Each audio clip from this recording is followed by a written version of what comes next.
Remember, people are central to the unity of the state, and our future as well as progress depends on internal cohesion, democracy and constitutionalism. Our enemies are hell-bent upon driving a wedge between our people and armed forces for their ulterior motives.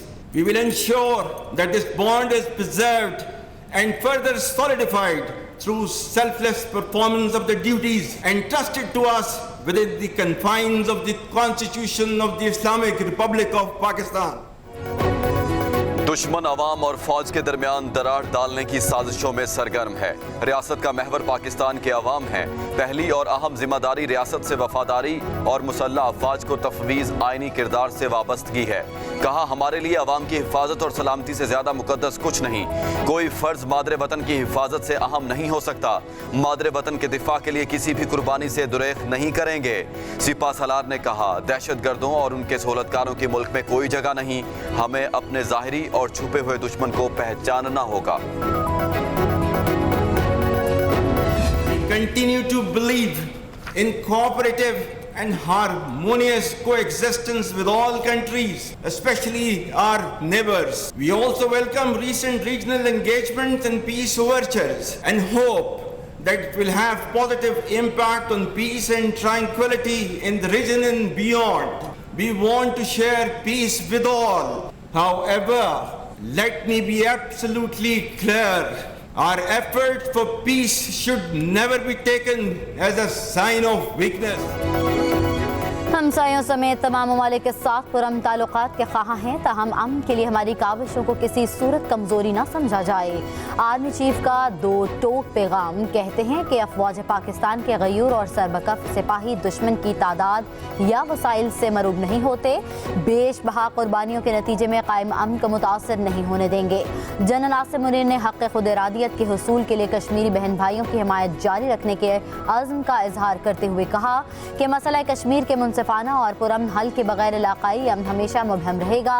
Afghanistan में इस्तेहकाम भी हमारी सलामती के लिए बुनियादी हैसियत रखता है। इनको जो है ये जब आए हैं रेड कर रहे हैं तो इनको तो मतलब पता नहीं था करना क्या है। समझता हूँ कि ट्रेनिंग दी जाती है प्रोफेशनल किस्म की, वो बिल्कुल भी इनको नहीं पता था। अफरा तफरी जो है वो मची हुई थी और मतलब मैं समझता हूँ कि ये तरीकाकार ऐसा नहीं होना चाहिए जो तैयार किया गया। तो अगर किसी के ऊपर केस चल रहा है तो वो उसके भी एक तरीकाकार होता है किसी के ऊपर अरेस्ट करना है या नहीं करना। मैं जैसा कि पहले मैंने कहा है कि ये जो है ना तरीकाकार ठीक नहीं था। तरीकाकार ऐसा था जिस तरह कोई इश्तिहारी को जिस तरह को पकड़ने आए हैं। चौधरी शुजात हुसैन के साहिबजादे चौधरी शाफी हुसैन की पुलिस रेड की शदीद मजम्मत। पब्लिक न्यूज से गुफ्तगू में कहा कि रेड करने आने वालों को मालूम ही नहीं था कि उन्होंने क्या करना है। उन्हें रास्ता ऐसा इख्तियार नहीं करना चाहिए था। चौधरी शाफी ने कहा कि चौधरी शुजात हुसैन भी घर पर मौजूद थे। तरीकाकार ऐसा था जैसे किसी इश्तिहारी को गिरफ्तार करने आए हैं।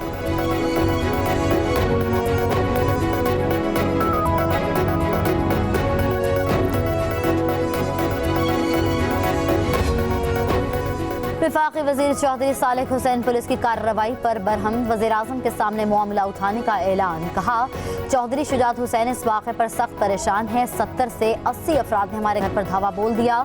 ऐसे ऑपरेशन की मजम्मत करते हैं। चौधरी सालिक हुसैन ने अपने रिश्तेदारों से भी शिकवा किया। कहा, मेरी फुप्पो ने पुलिस को परवेज़ इलाही के हमारे घर में मौजूद होने की गलत निशानदही की। पुलिस ने जो किया सो किया, लेकिन अपनों ने भी कम नहीं किया।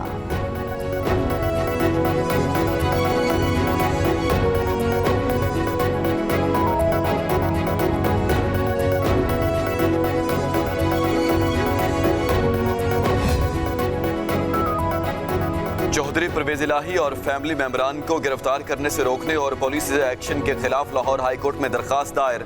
चौधरी रासिक इलाही ने अपने वकील आमिर सईद रा के तवस्सुत से दरखास्त दायर की। कहा गया कि लाहौर हाई कोर्ट से हिफाजती जमानत मिलने के बावजूद एंटी करप्शन और पुलिस ने घर पर धावा बोला। चारदर चार दीवारी का तकद्दुस पामाल किया गया।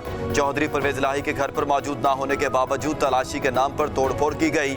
अदालत से पुलिस एक्शन के जिम्मेदारों के खिलाफ कार्रवाई की इस्तदा।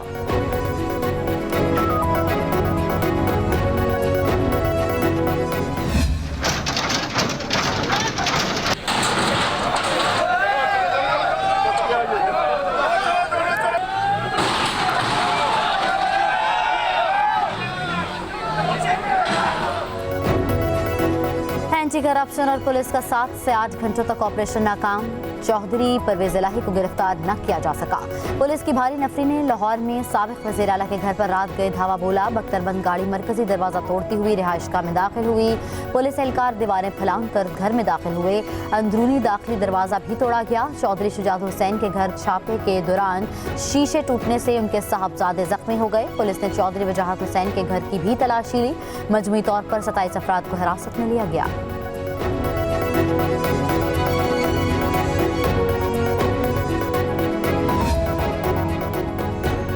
चौधरी परवेज इलाही के घर ऑपरेशन। पुलिस ने साबिक वज़ीर आला समेत 50 से ज्यादा नामालूम अफराद के खिलाफ पर्चा काट दिया। मुकदमा दहशतगर्दी की दफात के तहत दर्ज किया गया। गालिब मार्केट पुलिस ने ऑपरेशन के दौरान मुजाहमत करने वाले अफराद के खिलाफ मुकदमे का इंदराज किया।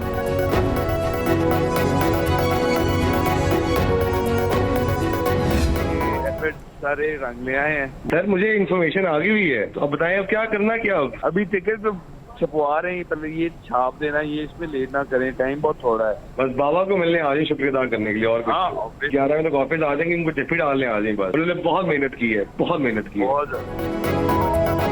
पंजाब इलेक्शन में तहरीक इंसाफ की टिकटों की तकसीम में साबिक चीफ जस्टिस साकिब निसार के बेटे की मुबैन ऑडियो सामने आ गई। PP 137 से PTI के उम्मीदवार अबूजर चदर को टिकट मिलने पर नजम साकिब को आगाह करते सुना जा सकता है। मुबैन ऑडियो में नजम साकिब ने कहा कि शुक्रिया अदा करने के लिए बाबा को मिलने आ जाना, उन्होंने बहुत मेहनत की है। ऑडियो में एक 20 की बात भी सुनी जा सकती है।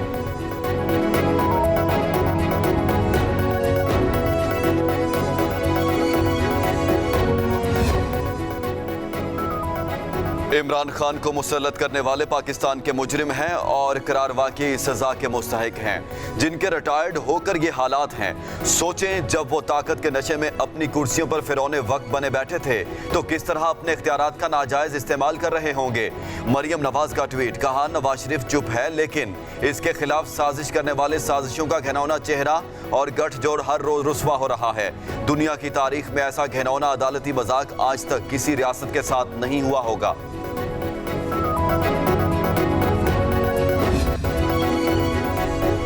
पंजाब असम्बली के आम इंतखाबात, इलेक्शन कमीशन इंतखाबी तैयारी रोक दी। इलेक्शन कमीशन ने बैलेट पेपर्स और तस्वीर वाली वोटर्स लिस्टें फौरी तौर पर न छुपाने का फैसला कर लिया।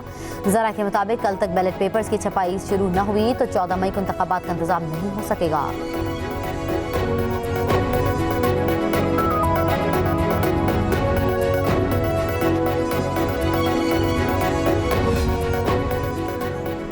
वज़ीर आज़म शहबाज शरीफ से वफाकी वज़ीर खुर्रम दस्तगीर की मुलाकात।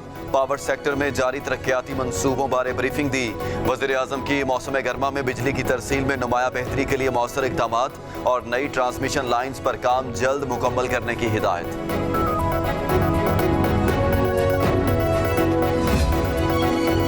रवां माली साल के पहले 8 माह में बजट खसारा 5% बढ़कर 2392 अरब तक पहुंच गया। वजारत खजाना ने माहाना इक़्तिसादी रिपोर्ट जारी कर दी। रवां माली साल के 9 माह में FBR की वसूलियाँ मुकर्ररा हदफ से कम रहीं। दीगर अखराजात में कमी के बावजूद शरह सूद में इजाफे से कर्जों पर सूद की अदायगियों का बोझ बढ़ा। तरक्याती बजट के इजरा में सालाना बुनियादों पर 31% कमी हुई।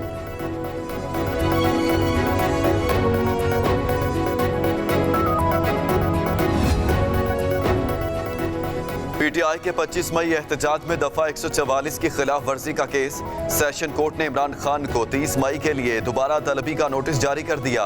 साबिक वज़ीर आज़म की आज तलबी बारे समन की कानून के मुताबिक तामील ना हो सकी। सिविल जज ने हाजिरी यकीनी बनाने के लिए इमरान खान को दोबारा समन जारी कर दिया। इमरान खान के खिलाफ तोशाखाना केस की समाअत बगैर कार्रवाई मुलतवी। District and session court Islamabad के जज हुमायूं दिलावर की रुखसत के बायस कार्रवाई न हो सकी। इलेक्शन कमीशन के वकील साउद हसन और इमरान खान के वकील गौहर अली खान अदालत पेश हुए। तोशाखाना केस की समाअत 3 मई तक मुलतवी कर दी गई।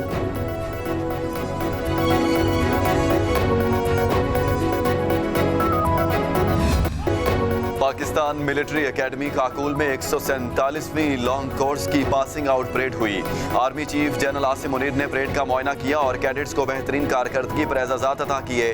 लॉन्ग कोर्स में बेहतरीन कारकर्दगी पर academy senior under officer Abdullah bin Tariq ने एजाज़ी शमशीर हासिल की। 13वीं मुजाहिद कोर्स, 66वें इंटीग्रेटेड कोर्स, 6ठे बेसिक मिलिट्री ट्रेनिंग कोर्स और 21वीं लेडी कैडेट कोर्स की कैडेट्स भी पास आउट हुई हैं। फ़लस्तीन, बहरीन, इराक, कतर और श्रीलंका से ताल्लुक़ रखने वाले कैडेट्स PMA से पास आउट हुए। पाक फ़ज़ाइया का सूडान में फंसे पाकिस्तानियों के इनखला का तीसरा मिशन कामयाबी के साथ मुकम्मल। C-130 तैयारा मज़ीद 96 अफराद को लेकर कराची पहुँच गया। तर्जुमान पाक फ़ज़ाइया का कहना है कि अब तक एयरलिफ्ट किए गए पाकिस्तानियों की तादाद 355 हो गई।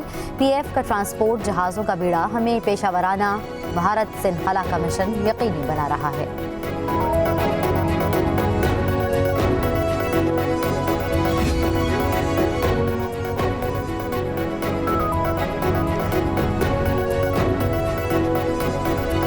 सिंध में पासपोर्ट दरखास्त गुजारों के लिए अच्छी खबर। पासपोर्ट डिलीवरी की मुद्दत में 3 हफ्तों की ताखीर खत्म कर दी गई।